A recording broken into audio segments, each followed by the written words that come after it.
this one, and then I got one for my iPhone. Like I'm doing video for my iPhone. I got like a Bluetooth microphone set Oh, that's up, good. I and got then the phone below that works like remarkably well. That yeah, just connects to your phone. yeah. But that's like, yeah. So I got that one. Then I got another one like for my digital camera. I got a microphone set up for that too. So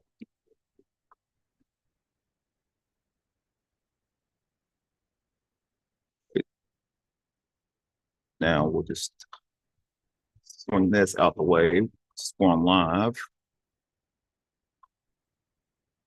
All right. And then how would you want me to be? How would Phoenix or how? Okay. Phoenix Rose. Okay. Too. All right.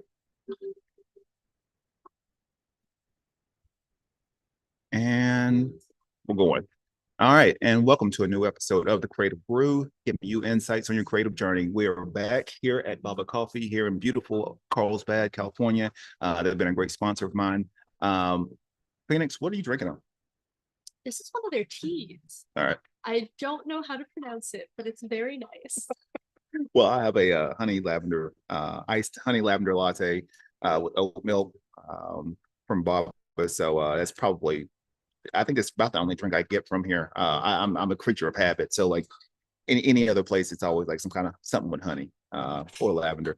But yeah, hey, today we're here at Baba Coffee. So quick shout out, as to one of my sponsors here. But today on this episode we have Phoenix and a very very talented artist, illustrator, creator, animator. I know personally I'm a big fan of her work and just her progression with a lot of the work she's been putting out. It's been amazing. Even the development of some of your characters that I've seen you do over the years, and I know with me personally, I know with any kind of character that I know I'm sure it's some kind of extension of your personality in some form or fashion. But I'll let you sort of share your story, and we'll go from there. All right. Thank you. Well, I always lived in this community and it is the best. I love being here. Um, I went to school for a while for college in Laguna Beach, but then the pandemic happened. I was studying animation at the time, and luckily, in a weird, like, I don't know, like, just polarizing way, but like the pandemic happened, and so I couldn't go to school. But then I also got my first animation job, and so it ended up working out anyways. Yeah. And from there I went into stop motion with my first job at the Portal. They have a pilot that I worked on. It's called Psycho Songs. You have to message them to watch it, but you can see it. It's just it was supposed to be on Sci-Fi's Cheesy Jeezy Hour, which was kind of like they were trying to do like an Adult Swim type thing. Yeah, they're trying to. They were trying, yeah, they tried. They did have a few cartoons that were really good. I really liked Garrett and his demon. But yeah, so you have to message over the portal if you still want to see it, since the Cheesy Cheesy Hour doesn't exist anymore. But I highly recommend it. It's great. People that open the portal are great. Hi guys. So so even with you getting into animation, I know sometimes there could be a you know just from what I've seen, that sometimes it could be a stigma with the just getting into animation, especially with you being being female. What have been the sort of the challenges for you, even getting into that arena and just being successful in it? Um, One thing that I've definitely noticed is that there aren't many women in animation or non-binary or queer people that are super high level in animation, especially in something like stop motion. I've noticed that a lot of the animators, for the most part, are male, and then they'll put the women or more feminine presenting people in like the puppet department. Yeah. Which, to be fair, I like being in the puppet department. I get to socialize in the puppet department, but it is like a weird dichotomy where it's like I know like a lot of people want to be animators. Yeah. But this has been in stop motion. I don't have a lot of experience inside 2D animation studios, to be fair. Most of my 2D work has been through my own studio, it's Little Green Bug Animations. And so yeah, that's been like one of the bigger issues. But for the most part, it's been really good. A lot of the commissions that I get are through social media, so it's been very good. Yeah. It's how you and I connected and stuff like that too. Yeah. But through a lot of that, I've been able to connect with a lot of my commissioners who are indie artists, indie musicians looking for someone to do a music video. Yeah. Small creators. One commission that I'm doing right now is for a podcast, for a different podcast. Oh, wow. So it's stuff like that. So I like getting a lot of these commissions. Oh, that's cool. That's cool. So, and I know with a lot of creators out there, they, I know they're trying to build up their social media following. What's been one thing that I mean, I know everybody has their own little tips on that, but like for you, has it just been consistency, or is just like maybe the subject matter of the animation? I didn't know what's worked for you. That's super valid. So when I first started posting on social media, this was in like high school, and I was posting on Instagram. Yeah. And my rule for it was to post every day. And part of that was just a challenge for me because I wanted to get better at doing art. I wanted to try to build a portfolio. Yeah. So it was just I had to post something art related every single day, and that was how I forced myself to keep on. And over the years, there does have to be some level of consistency. I've noticed personally. And I've done some social media marketing work with various small businesses and stuff like OpenCourt. Yeah. So like my biggest takeaway is you have to be somewhat consistent. It's good to use stuff that is trending, but that's not necessary to have a good enough message, something that will connect with people. Yeah. And it doesn't have to be super frequent. It could be once a week, and then once you get good enough, it could be once a month. Okay. But that's what I've noticed. I feel like some level of consistency, but like it still has to be like good. And that's what I'm saying. If you can make good stuff and you can make it somewhat fast, like once a week is more. Yeah. So with your with the stop motion animation you do, what's the timeline on that, like for you, I mean, from start to beginning? Because I know personally, I'll see you put out this work, and I'm like, how was it taking her to like do every little frame on this? So it's a lot. So most of my stop motion work most of my animations, I like to do it at a lower frame rate. So a lot of the times I'll do it at 12 frames per second. Okay. Instead of 24. Yeah. And that helps a bit, but depending on the action, it's not. It's definitely now we'll let's piggyback to that for people that may not have any kind of knowledge of animation whatsoever. I know a little bit of it, so I understand the frame rate. So is the industry standard 24 frames? Yes. Okay. That's why things like you'll hear sometimes like animation circles and stuff, people really talking about into Spider-Verse, across the Spider-Verse, and things like Puss in Boots last week, and they'll talk about the frame rates and how there's different things like for film, for movies. A lot of the times they'll have a higher frame rate, which will be about 24 frames per second, and it'll be on ones and twos, which means that the image is changing every 1 or 2 frames. Okay. So that's a solid 24 drawings, 24 increments that the puppet's moving. Per second. But for TV, it's usually a lot lower. Sometimes it's as low as like 4, or they'll just have the mouth moving, but the character will be completely still. Oh, okay, yeah. So that's a way to cut down the price so that it can be made for TV. Okay. So for things like I'm sorry, I just totally blanked out. No, it's for a lot of different animation, you have different frame rates, and for like Into the Spider-Verse and stuff like that, especially this is incredibly common in foreign animation. So like stuff like anime and stuff like that will play with frame rates a lot more than we see here. Yeah. And so Into the Spider-Verse got a lot of good critique from animators, because a lot of what they did was they would animate different characters on different frames so that they would look more jagged or would move at a different rate. Like Spider-Punk, his clothes are animated at a different frame rate than he is. So he's on like 3 frames per second, I think, but his clothes are on 4s. And so I'm getting really technical.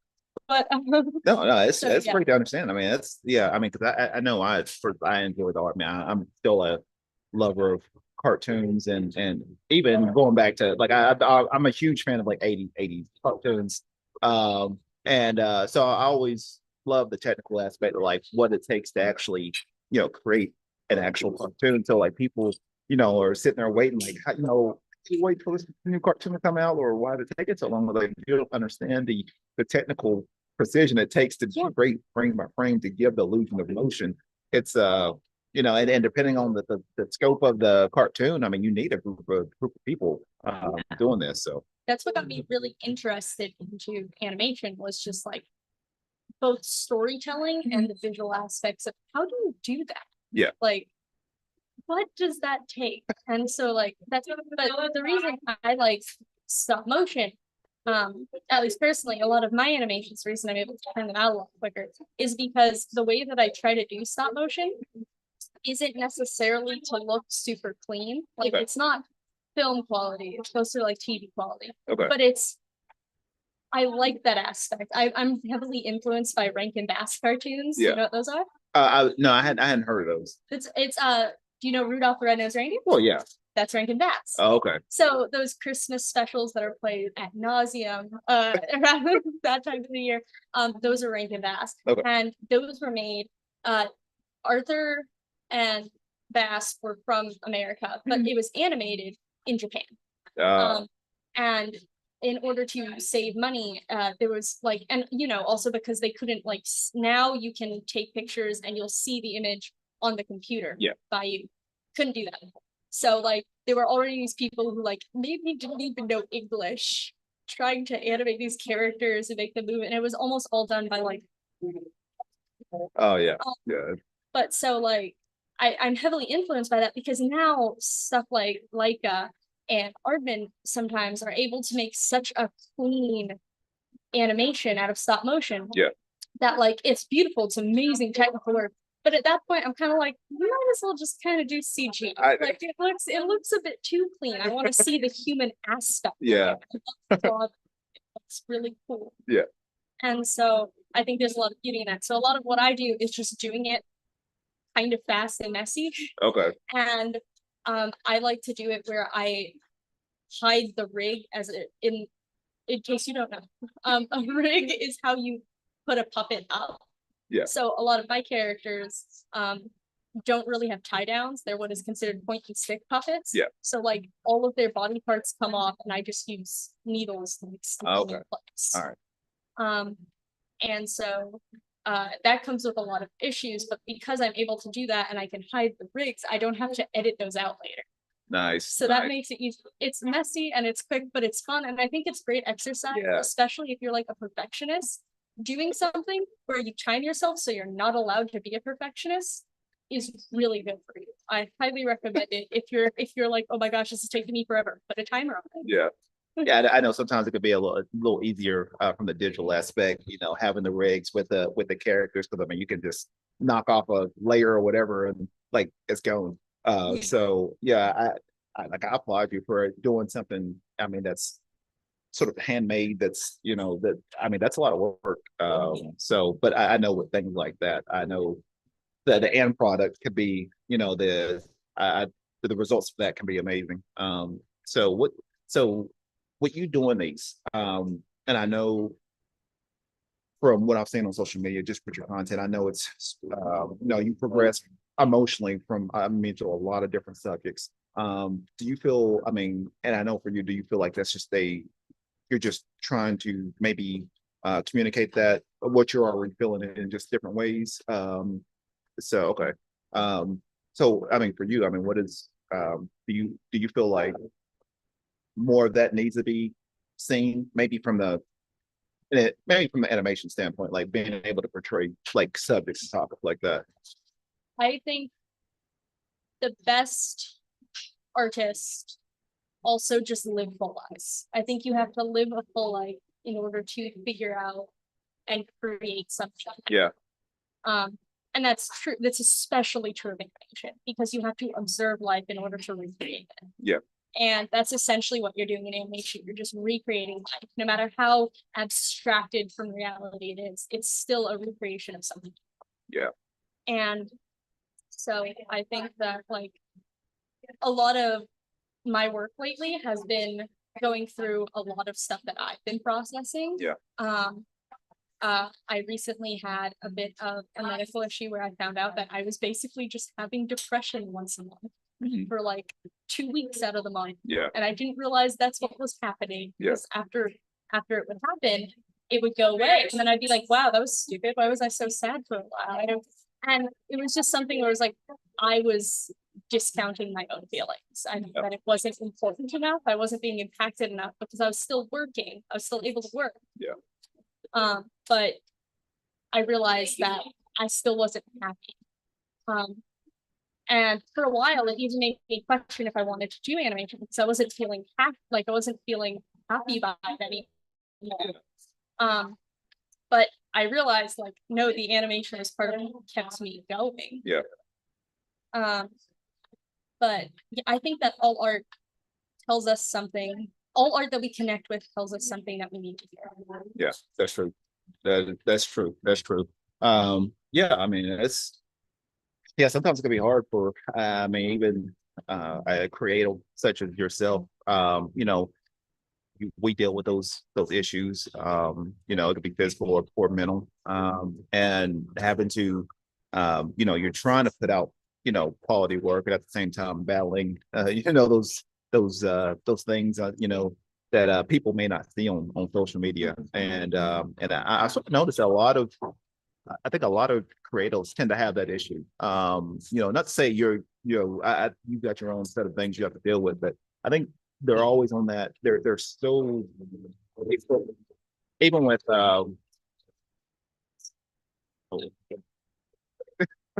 take in mind we are live.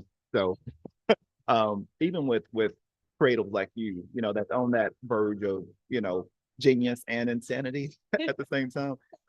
It could be I think it'd be a dead line. I mean, I know there's a lot of things that I do to sort of keep myself in check because, there's times where, I can have so much stuff coming through that sometimes like I was like, okay, I need to like just go quiet.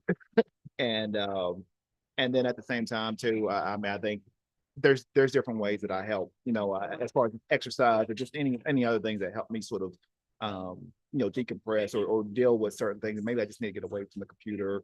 But I've got different ways of doing that. But I know everybody, deals with it in certain ways.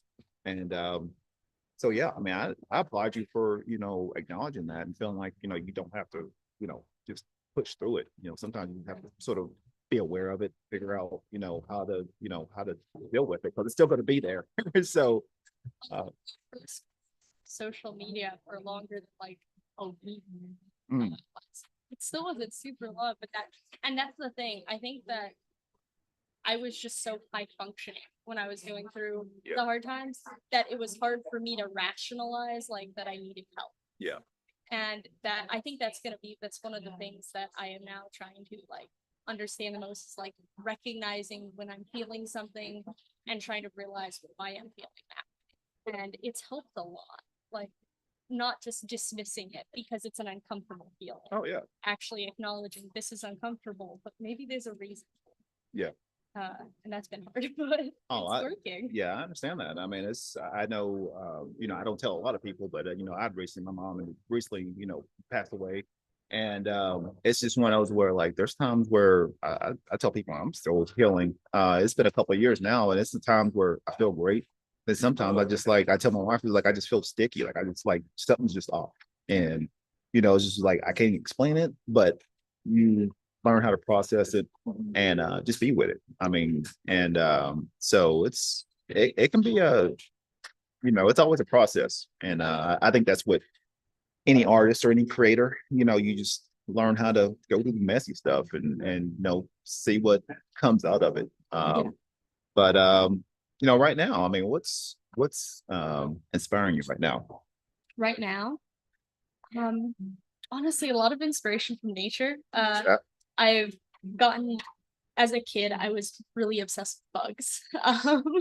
Like really interested in insects, and recently I've gotten back into it. It's also heavily what inspired the book that I made, The Everyday Adventures of Karen. It's about a boy who can hear the thoughts of plants.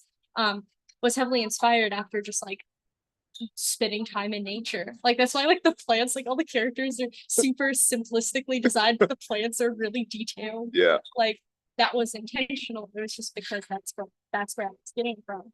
But I find a lot of inspiration in nature and a lot of inspiration through talking to people about stuff like what you said you were going through. Yeah. And realizing just that like we're all going through a lot of things and in a lot of ways it's kind of similar and we can all kind of relate in that way to bring us together. Yeah. So bugs and feelings lately have been a big inspiration. Well, speaking of that, you know, you got a, you just came out with a new little book there. So people get a chance to check that out. Is this on your website? Yeah, it's on my Ko-Fi. Okay. And it's about a boy who can hear the thoughts of plants. He can't do anything about it. He just hears thoughts that aren't his constantly. It's a bit of an adult read. Just so you're aware, this probably isn't the best thing to give like a small child. Rated PG-13? Yeah. All right. It's a coming of life story. Yeah. And a bit of a satire on the hero genre. Yeah. Where it's like if superpowers were as common as allergies, they'd probably be just about as useful. If just about everyone had superpowers, they probably wouldn't all be winners. Yeah. That's what this is about. It's about a bunch of people that kind of got dealt a bad card, but are doing with it the best that they can. I like that. So I'll definitely check that out. So yeah, appreciate it. The Everyday Adventures of Taryn. Awesome. Oh yeah. So I already told you, but this was printed through a local printer. The business sadly isn't around anymore. Okay. But it was called Dragon Press. I got it printed because I wanted it to look like the old sketchbook I drew all of those drawings in. Originally, Taryn was an Inktober thing. Yeah. And for anyone who doesn't know what Inktober is, it's you draw something every single day of October. And I decided I wanted to make a comic every day. So that's how that started. And so this has been done over multiple years, making these comics, but I wanted it to look homemade and hand drawn. Oh, that's awesome. So everyone gets a chance to check some of that out. Oh, that's great. Don't show that one. That's mature content. I'll check that. I'll read this, Micah. This is great. This is awesome. So well, right now, I mean, what for our audience, you know, what are some creative tips? You know, what's something that you can offer our audience as far as maybe one tip or maybe a couple of tips? Yeah. Okay. So big tip, just keep doing what you're doing. Just keep trying. And if you're not liking what you're doing, it doesn't mean necessarily that you're doing it bad or that you shouldn't keep doing it. Yeah. It just means that maybe you need to try to do it a different way. Or like I said, like when I get stuck on things, I remember when I first had to start doing figure drawings, I hated it. I hated it so much. See, that's I'm opposite with that because I love figure drawings. I've been doing those since I was a kid. Yeah, I can do that, but I can't draw a landscape for nothing. So I've been working on that. Yeah, I liked really cartoony, very simplistic. So when I had to actually start drawing real people, it was very frustrating for me. But I was like, and like now I can do it really well. But part of the way that I would find fun in it was I would try to make it a different challenge every time. Okay. So like I would bring crayons and I would be like, this is what I'm going to do my drawing in today.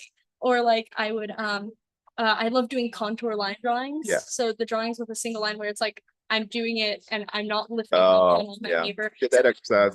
Oh yeah. It's so like finding ways to challenge myself. And I especially like doing the contour line drawings because usually then I'm like, okay, I have 10 minutes to do this. Let's go. So setting timers, stuff like that. I like constantly like changing what I'm doing so I don't have time to get bored or something. Yeah. Which is also why I usually have multiple commissions or projects going at a time. Yeah. So that if I'm feeling stuck or frustrated with how one project's going, I can pause from that and go work on my own project or go work on a different commission. And it's stuff still gets done. Yeah. You know? But yeah, that's some advice, I guess. All right.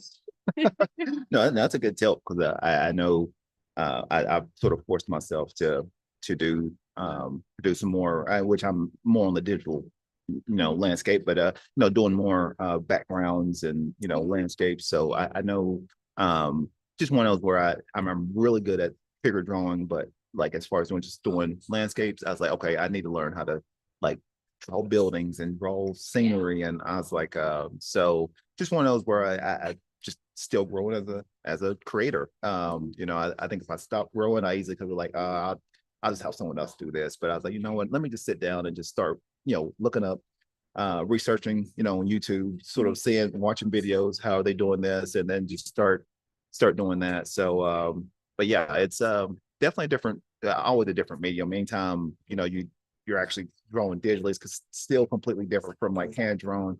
But yeah, it's just one of those where I'm, still trying to learn. So speaking of learning that, what do you feel? And I know everyone's got their pros and cons about it. What do you feel about AI? Ooh, I was wondering if this question was gonna come up.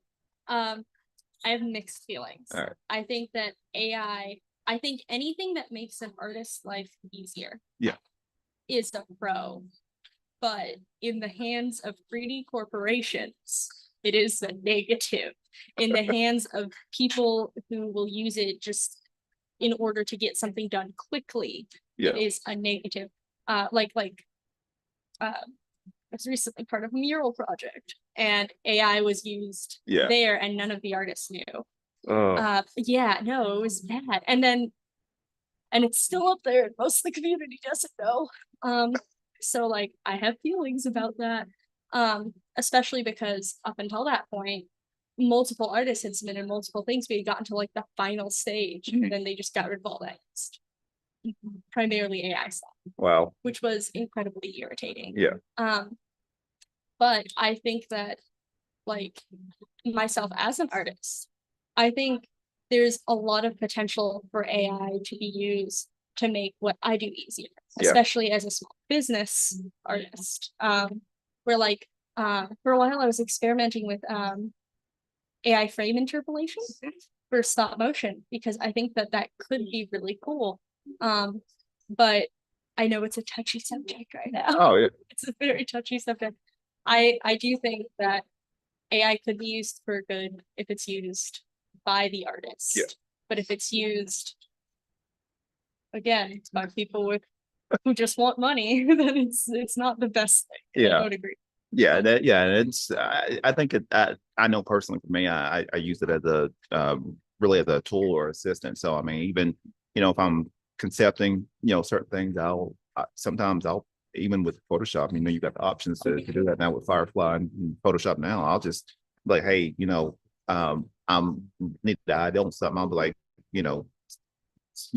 a unicorn with fairies, and so, and I was like, oh, okay, this came out pretty. Now obviously it's still got limitations, but it gives me the filter, like, okay, now I sort of got a vision of maybe where I can work on, and then I'll start to create some things. But yeah, I definitely don't want to have see AI as just like, hey, I'm just making something, and that's hard. I mean, and I do think, like, to an extent, AI is kind of like, there will always be AI, but that doesn't mean that artists will be eliminated by any means. Again, like, I personally heavily value the human touch. I value those little mistakes that are made by people.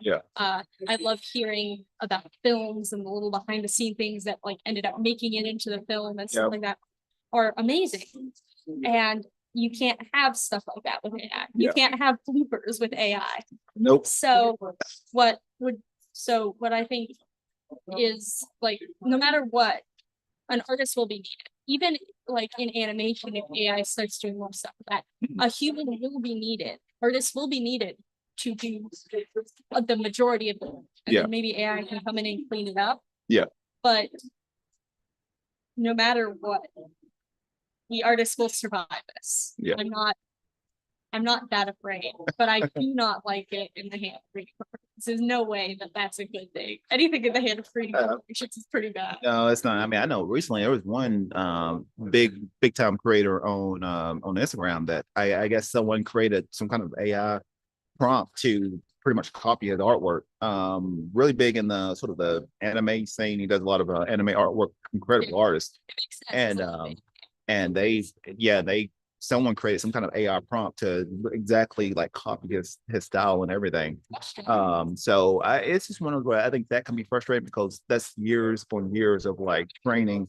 So I definitely wouldn't want someone to like copy my work. I mean, I think if I saw, it's, okay, that's different because I like me personally, there's certain like artists that I've always been, loved, and I could have copied my style after them, but sooner or later you have to adapt and create your own style. So yeah, but I don't want to just exactly like just trace it and copy it and say, hey, like this is my artwork when I know it's not. Like everyone eventually is gonna have to create their own little style. Yeah. And I think that's I get really the quest of any creator is figuring out ways of developing their style. First of all, you'll have to study under someone, and then eventually you'll create your own style. But yeah, I think you don't want to be at the point to where you copy something without any of the process it took to get to that point. Well, the artist being credited. Yeah. Yeah. Like some artists are okay with their work being traced. Not all artists are checked, but some artists are okay with their work being traced. Yeah. But if you post it or something, you're expected to credit that artist. Oh yeah. Yeah. And so it's like the same way with AI, where it's like a lot of the times the artists that are their artwork is being taken and used to train this AI are getting no credit. Yeah. But it's clearly being taken from their Oh work yeah. because AI can't create something new. It can only copy what it's seen. Yeah. And that seems like the ultimate theft to me, is just the lack of responsibility with AI companies to disclose that information, to disclose who it's from. Yeah. Now I know Instagram just put out something where they got the made for AI label. So this could be interesting to see. Now it gives you the option. But I mean, even with I know with Adobe Firefly, it comes like when you create something from there, it comes with some kind of a licensing or some kind of information automatically embedded in the thing saying, hey, like this was sourced from AI material. So that's good. But yeah, you got some people that may put out something, and I guess you got the honor code. Can you switch this made for AI on or off? I mean, yeah. I dislike it, especially when companies make it really hard to opt out of something. Yeah. So like I think that the AI should be automatically you're opted out unless you turn it on. Yeah. And the fact that they did it the other way, and then they make it really hard to make it so you opt out of it. Yeah. Is a little like, I love you, Instagram. It's a bit scummy. It's a little scummy. So I guess before we get we sign off on this episode, what are some words of wisdom that you can give our audience, just for people that may listen to this episode soon or maybe a year from now? What's some things you can give them? Get Procreate. It's a great tool. Not sponsored, but it also doesn't matter what tools. Again, the biggest thing is that you just keep going. Yeah. And I know that it's probably been said hundreds of thousands of times, especially this podcast, Yeah. as you talk to so many kids.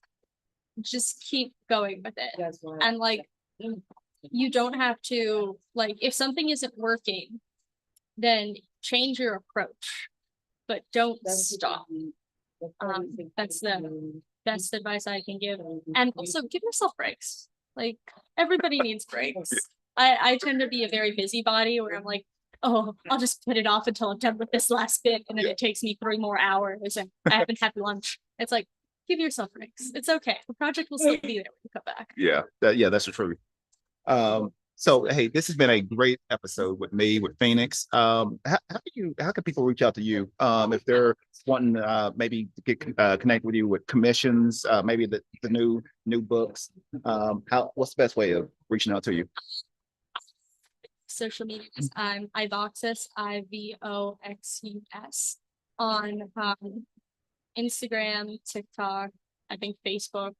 And in my bio will always be a link to stuff like my Ko-Fi where you can get the book. I also am on YouTube. I'm trying to get that going. So hopefully that'll be I want to try to this year animate my first like longer YouTube video. Oh, okay. So I know it's a challenge. But so that's one of the You might have things to get I'm an working- assistant for that. We'll see. We'll see. We're getting there.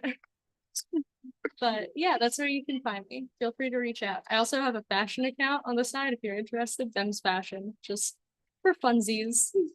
Awesome. Awesome. Well, hey, this has been another great episode with me, with Phoenix. First and second of all, another quick shout out to Baba Coffee. I know we're doing a live recording, so you may hear a lot of background noise, a lot of people in the background. So that's awesome. Sort of gives brings out the authenticity of a coffee shop. Everybody's doing their own thing and hanging out. But just quick shout out to Baba Coffee, smuggling good vibes, good coffee. They have organic wine, great coffee, food, treats. They also have live music every Friday and Saturday. Yeah, great. If you get a chance to come by on the weekends, they got a great vibe. They usually have different vendors cooking. They got Soto Six doing music as well as other musicians.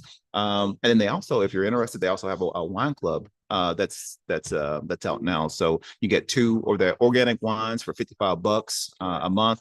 Great offer. And then if you get more bottles, you actually get a discount. So, but you can get more information on that at babacoffee.com. But yeah, check them out. Support your local coffee shop, support your local business. So that's just a quick PSA to one of my sponsors, Baba Coffee. So once again, hey, this has been Quantel Phoenix, and this is the Creative Brew. Be creative, stay inspired. And then that's it. Let's see. No.